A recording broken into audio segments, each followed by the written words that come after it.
तो लइकन के सुई लगावत कब देखले बनी डॉक्टर के छोटहन सुई होला ओकर लइके के मालूम ना होल डंगरन के देखले हन के वो सुई लगावत के लखन लागेला सुई डंगरन के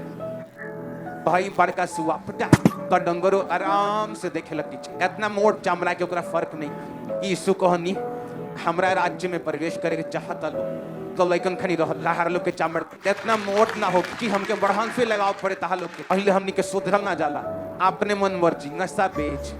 प्रार्थना से दूर बॉयफ्रेंड गर्लफ्रेंड हर काम दुनियावी गाना सब चलता और जब परमेश्वर देखे नहीं कि मर जाए तो बढ़न सुई लगा लन फिर डंगरन वाला फिर दर्द होला तब आदमी कहला ई हमरा संगे की ना होबे ई हमरा संगे की ना होबे अगर वो लइकन खनी रहन तो सोई तो लागला लेकिन वो जल्दी जल्दी ला दियो रे जल्दी आजाद हो जाए तभी मालूम हो कि अच्छा ई तनी परीक्षा आई लेकिन हमरा से निकले परमेश्वर हमरा संगे बानी तो रोज अपना जीवन में काम करे पड़ेगा आमीन।